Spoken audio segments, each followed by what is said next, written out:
Manipur da Prime Minister Narendra Modi Sagatlamba Sidi Congress ki Matamda Sagatlamba project kaya Sanganabagi Oiramle Chahi ani halaklaba irang asigi matangda ing tapa puraknabagi wafam amata yawramdre Manipur gi miyambu Prime Minister na kari oina ubibano haina Congress ki luchingba okram Ibobi na phongdokre ngasi baw parada leiba Ibobi gi quarter da pangthokpa paumi singa unaba amada okram Ibobi na makha taraduna Chahi ani halaklaba Manipur da thokliba irang asigi matangda India gi Prime Minister Narendra na ing tapa hanjilaknabagi wafam amata phongdoklamdaba haibasi Prime Minister Narendra Modi na Manipur gi irang asi khangde haina takpani Manipur miyam na matam kuina khaurang na ngainariba irang asigi waroishin gi mahutta Congress na paikhatlamba chada yangkhai hena loiramlaba project sing Sanganabagi laklamba oirambasi angakpa fawi Congress party na su Prime Minister lakpada taramna okli adubu Prime Minister lakpada ing tapa lakani haina khalambani adugi ona tainabada nganglamlaga chatkhiba asidi angakpa fawi haina okram Ibobina makhataki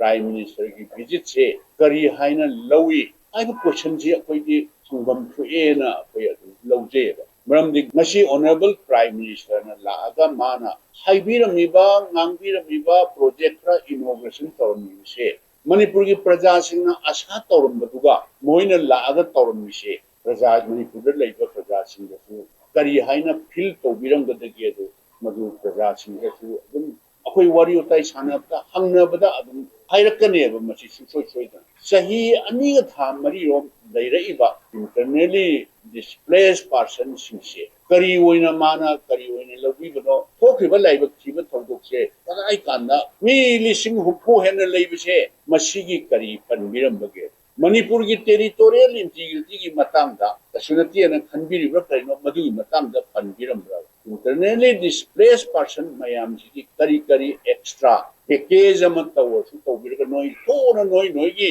hanagi original respective houses su sampu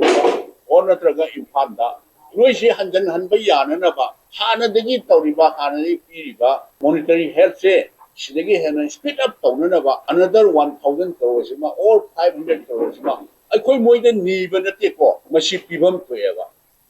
India bagi lepak the mai history dam to thoki riba mong lai riba citizen bu khaibung kalaga chakpa ya de mayum da hanjana da ba highway chalan da ba airport da gi medical facility da accessible ho hen lai riba problem mayam se sigi crisis siga sago na ba maga mari le na ba adugum ba khongchat dai na koina lawbugi wa we ngang e ba mina de lami sidi ma sigi pochi ga mari sunai le na da bagi mong la ami si mai I handed it from the Prime Minister's disappointing way. He has never acknowledged the crisis. It is making the crisis invisible. Manta races now. Karim ka talk of don't lady in the chat the lady in so Sina was acknowledged how Magi Wakanda the Iran he is denying that there is a crisis in the state of Manipur. He is making it invisible. That's what he has been doing throughout these 2 years.